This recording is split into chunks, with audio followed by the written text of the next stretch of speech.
fii ba 20h ku leen laaj ñu Sénégal sant ne leen ko ñog réew maa ngi ne ñoggu ne tàkk ne kekk di déglu boromam di Macky Sall observateur tax nañu 20h di juróom-ñetti waxtu ci guddi ci la góom di way dëtt ba am way deret ci le président Macky Sall di jàkkaarloog askan wi wax leen li ko waa conseil constitutionnel xalaatal ci conseil constitutionnel li mu ko xalaatal ci constitution bu yees bi mu bundoon doon leen ci laaj xalaatam yéen kaay bi nañu ca la ñuy xamee fan la ñuy jëm ci coowal mandat bi ndax juróom-ñaari at lay doon wala ndax da koy wàññi def ko juróomi at le témoin nañu mandat njiitu réew mi juróom-ñaari at wala juróomi at li leer ba leer moo di monsieur le président askan waa ngi lay déglu le peuple vous écoute Macky Sall ak ñoggu ji photo baa ngi ci xët mu njëkk populaire mi ngi ne tugg ne togg ne kuy toggalu jàkkaarloo ak juróomi suisu conseil constitutionnel journal bi nañu moom Macky Sall dafa tàncu jamono ji nekk ci xiini mi na ne bu weesoo discours yi nga xam ne dina ko faral di def ci njeextal at mu nekk mu di discours 31 ak discours yi nga xamante ne ji dina koy def bu ñu ne suba la feetuk indépendance di ñetti fan ci weeru avril discours tay ci ngoonam bi moo nar a doon discours bi gën a solennel bi mu nekkee président de la république ak léegi ndax li mu diggoon askanu Sénégal bu waroo ak li conseil constitutionnel santaane dana ko def am déet ndax Macky Sall day def wax waxeet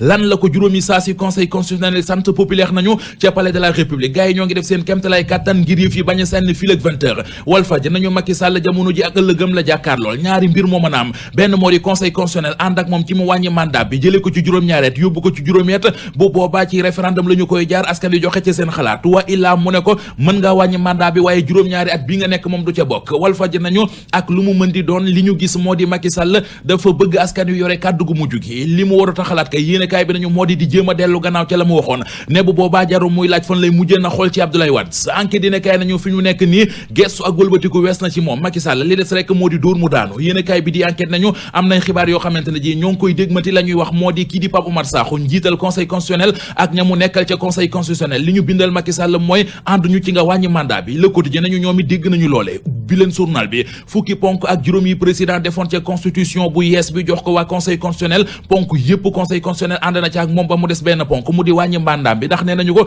jëlee ko ci juróom-ñaari at yóbbu ko ci juróom ci la mën a nekk waaye nee nañu mandat bi nga xam ne ca la nekk bu mu ci bokk La Tribune nañu ñoom it xibaar boobu dégg nañu ko foowee nañu ci wewu bëy ne daal conseil constitutionnel nee nañu président Macky Sall bu mu laal mandat bi na ko bàyyi ci juróom-ñaari at yi ñu ko fale woon moom borom mandat bi di président Macky Sall ay kàddoom la libération xëyee yéenekaay bi nañu moom ci jëmi boppam moo waxi jege ñaaleem ne conseil constitutionnel ak lu ñu ko sant dana ko jëfe ndax moom ci loolee la mës di dox day yoonal ne bu ñu fàttalikoo atum 2012 moom Macky Sall bokk na ci ñi àndoon ne Abdoulaye Wade warutam beneen mandat waaye nee na ba ca conseil constitutionnel waxee ne ko demal campagne am nga ci droit moom Macky Sall ca la noppee ca wax ja dugg àll bi dem campagne yi réew mi quotidien nañu waaye waa conseil constitutionnel ñoo ko ci defal bu ko neex ndax juróomi sujet ca conseil constitutionnel la ñu doon bañ moo di ñu leen di mbamb ak di leen ŋawtee ci réew mi moo tax seen xalaat dañu ko bind ba mu jekk dugal ko ci en bloc jox ko Macky Sall ne ko nii nga ñu ko joxe woon moom Macky Sall yéenekaay bi dañu moo fas yéene doon espèce porte par le conseil constitutionnel ngir wax ak askan wi la ñu ko ca wax ma wax ci diggante Birahim Seck bu forum civil ak Alioune Sall rakki Macky Sall populaire nañu yoon dana ci amu yoon ndax kii di Alioune Sall